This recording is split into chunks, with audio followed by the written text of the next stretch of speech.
Nagising na lang ako ng mag-isa at wala sa tabi ko si Harvey. Tumayo agad ako ng kama at nag-ayos ng sarili. Naalala ko rin na kailangan ko na palang umuwi dahil hindi ko pa nakakausap ang nanay ko. Baka isipin niya na nagtana na kami ni Harvey. Isa pa sa dahilan kung bakit kailangan ko nang umuwi ay may pasok na kami ni Harvey. May natitirang 2 linggo pa kami upang pumasok dahil patapos na ang school year. Dumiretso ako ng banyo at naligo. Pagkatapos noon ay sinuot ko ang mga damit na binigay sa akin ni Harvey. Pansin ko na rin na sobrang ganda ng mga damit na binili sa akin ni Harvey. Bagay na bagay at sakto lang sa katawan ko. Mukhang mamahalin din dahil sa ganda ng design at ng tela na ginamit para magawa ang mga damit na ito. Saktong pagkatapos kong mag-ayos ng buhok ay may kumatok sa pintuan, kaya agad ko iyong binuksan. Bumungad sa akin ng isang babae na empleyado sa resort na ito na nakangiti. "Pinapatawag po kayo ni Harvey, ma'am." Magilaw na saad sa akin ng babae. Nagtaka naman ako dahil bakit wala dito si Harvey at pinapatawag niya ako. May problema ba? Kinuha ko lang ang sling bag ko at umalis na kami ng babae. Sinusundan ko lang ang babae. Hindi ko alam kung saan kami pupunta dahil hindi naman niya sinasabi sa akin. Lalo tuloy akong kinakabahan. Habang naglalakad naman kami ay may narinig akong sigaw na dahilan para mapalingon ako kung saan iyon nanggagaling. Nakita ko ang isang babae at isang lalaki na pamilyar din sa akin. Ang lalaki parang nakita ko na dati. Sino nga ba iyon? Uncle ni Harvey. Si Chef. Kitang-kita ko kung paano sigaw-sigawan ng babae ang uncle ni Harvey. Sa tingin ko ay kasintahan niya ito base sa sigawan nilang dalawa. Ang sabi ko, gusto ko ng bulalo. Gigil na sigaw ng babae habang dinuduro pa ang uncle ni Harvey na mukhang takot naman. "I told you, just wait."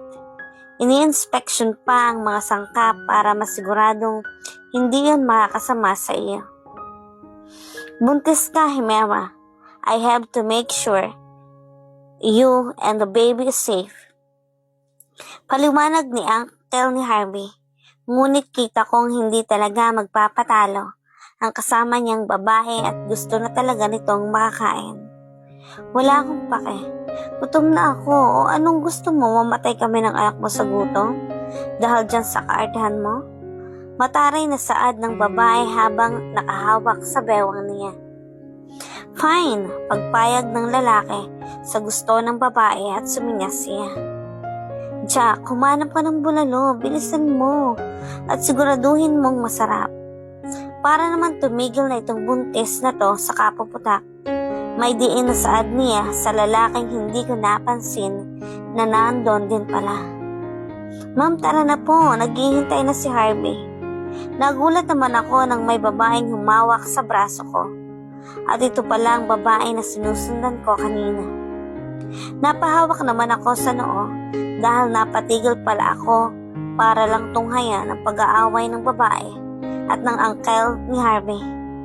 Nakakatuwa sila, ang tapang ng babae at ang uncle naman ni Harvey ay walang magawa. Ilang minuto pa kaming naglakad. Grabe, ang laki at lawak kasi ng lugar, kaya natagalan kami sa paglalakad. Sinasamantala ko naman ang pagkakataon para tingnan ang napakagandang resort na ito.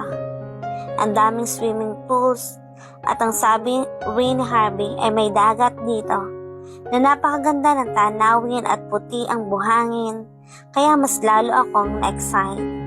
Gusto ko na sanang makaligo sa dagat sa sinasabi ni Harvey bago kami umuwi.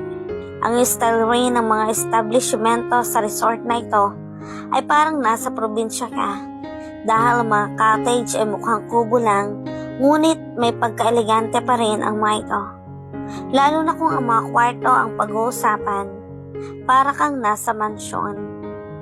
Ilang sandali pa ay nakarating na kami sa dapat naming puntahan.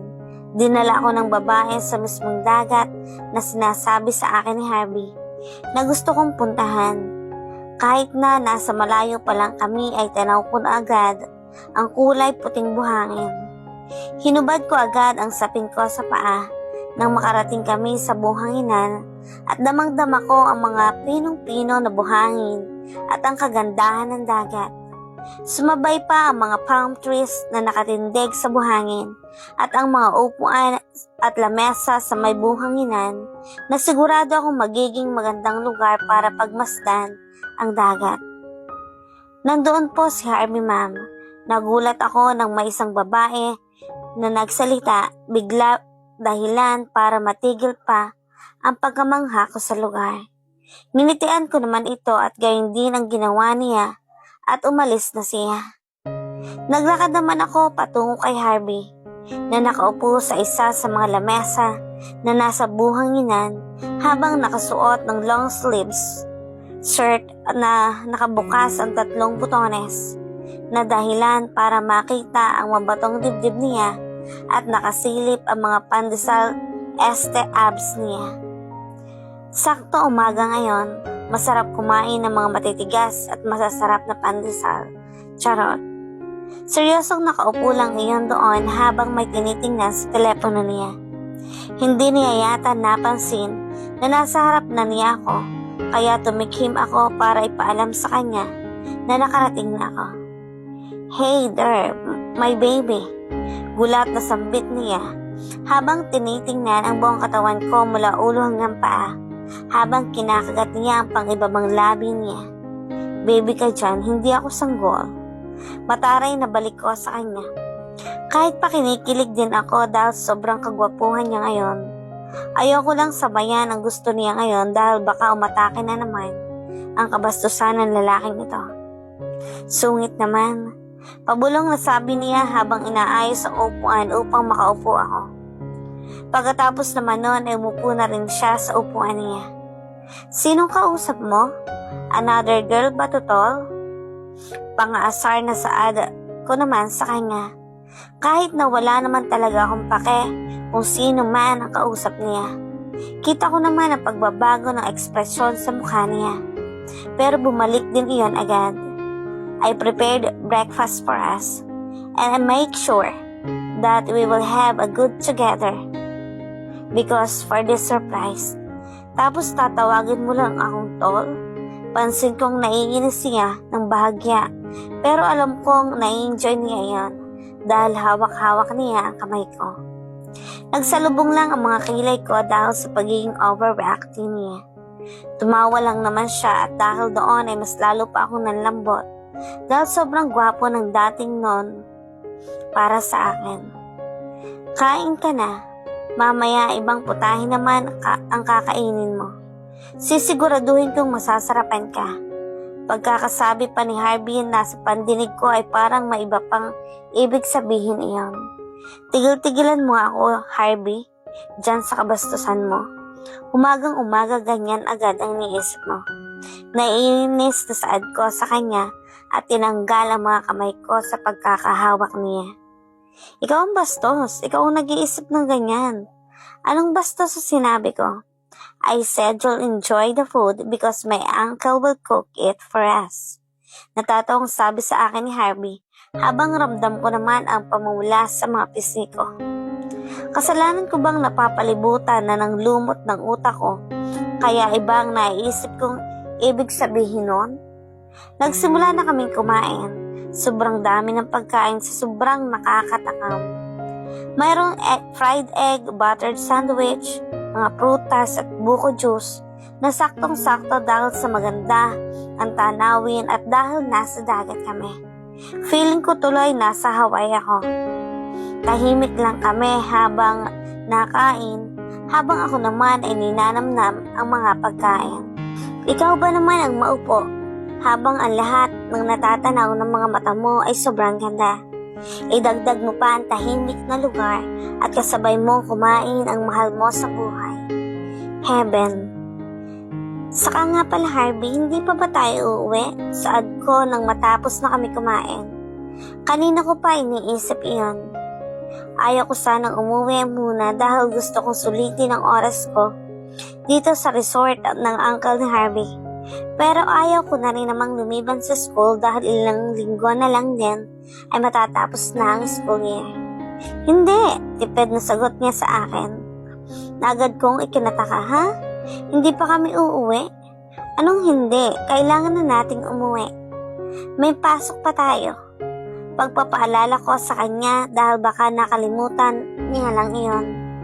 Hindi na tayo uuwi, pag-uulit niya. Anong hindi? Kailangan na nating umuwi. At saka hindi ka nagpaalam kay mama na dadalhin mo ako dito. Siguro ay nag-aalala na iyon muling saad ko. Anong hindi kami uuwi? Itatanan niya na ba ako? Wag naman sana. Sa bagay, may kakayahan naman si Harvey na itanan ako dahil may sasakyan naman ito. Dala niya pa ako dito sa lugar na to, hindi ko naman alam kung anong parte ng bansa ito. At kayang-kaya niya akong buhayin dahil limpak-limpak na pera niya at ng pamilya niya. Ngunit kahit alam kong pagiging maganda ang buhay ko kay Harvey, ayoko pa rin. Ayokong umasa lang kay Harvey. Ayokong isipin ng ibang tao at ng pamilya nila na pera lang nila ang dahilan kung bakit ko sinagot si Harvey. Mahal ko siya. Gusto kong magkaroon ako ng pera na galing sa pinaghirapan ko. Nakapagpaalam na ako sa guro natin. Hindi na tayo papasok sa susunod na 2 linggo. Don't worry, our final grades is not a problem. About your ma'am, I've already talked to her before tayo pumunta dito. Alam niya na kasama kita ngayon at sa susunod na 2 linggo. Mahabang sagot niya sa tanong ko. May ganitong sagot pala naman siya. Nagmukha pa naman akong tanga kanina.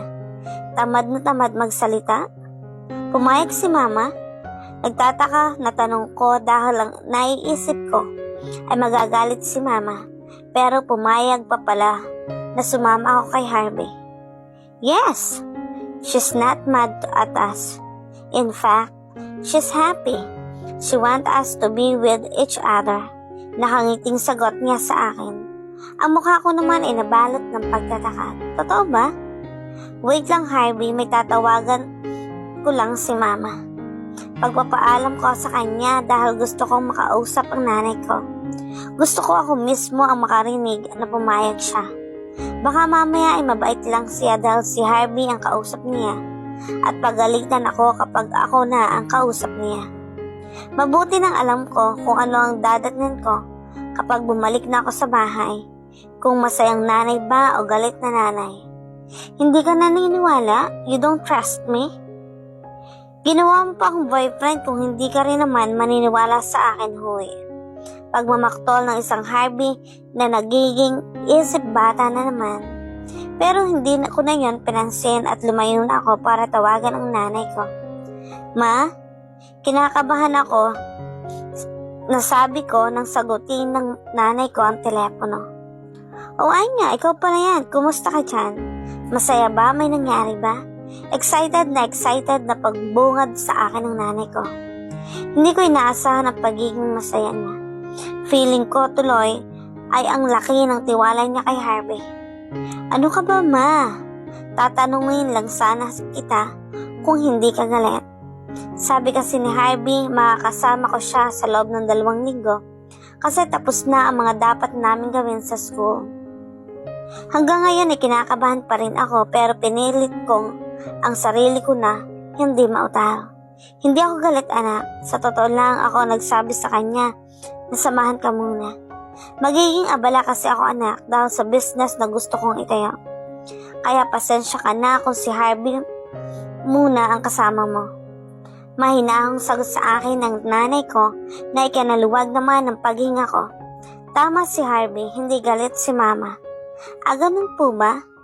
Huwag po kayong mag-alala, okay lang po ako rito. Kayo rin po mag-iingat din po kayo. Huwag po kayong masyadong magpagod. Paalala ko rin sa nanay ko. Dahil baka mamaya ay pinapagod na niya ang sarili niya. Oo, ay nga, aalagaan ko ang sarili ko. Mag-e-enjoy ka dyan. Isipin mo si Harvey ang bakasyon mo dyan. Natatawang sabi ng nanay ko sa kabilang linya ng telepono. Ang nanay ko talaga kahit kailan. Kumunot naman ang noo ko. Kung alam mo lang, ma, ilang beses nang inaatake ng kamanya-kanyang si Harvey. Sige anak, paalam na at aalis pa kami ng mga kaibigan ko. Ingat anak, I love you. Malambing na sabi ng nanay ko bago pa pinatay ang tawag. Huminga naman ako ng malalim bago pa bumalik sa upuan namin si Harvey. Masaya akong malaki ang tiwala sa akin ni Mama at kay Harvey. Maraming magagandang nangyari sa aming dalawa. Una ay tanggap ako ng pamilya ni Harvey. Pangalawa naman ay ang pagiging masaya ng nanay ko para sa amin. Parang wala na akong mahihiling pa. Masaya rin ako dahil nakakasama ko si Harvey nang kahit papaano ay matagal. Susulitin ko iyon at gagawa kami ng masayang alaala. Pwede naman iyon, di ba? Magkasama kami pero wala naman, alam mo na mangyayari. Bumalik na ako sa upuan namin nila Harvey at naabutan ko siyang kinakausap ang mga empleyado sa resort. Sa pagkakarinig ko ay nagpapadagdag pa siya ng pagkain. Grabe ka naman Harvey, hindi ka na ba naaawa sa digestive system ko? Samantala, hindi pa ako nakakaupo, ay may narinig kami ni Harvey na sigaw. Narinig ko na ang sigaw na iyon at alam kong sino iyon. Iyon ang babaeng buntis na kaaway ng uncle ni Harvey kanina. Mukhang nagbabangayan na naman sila. Ayaw ko nang kumain ng bulalo.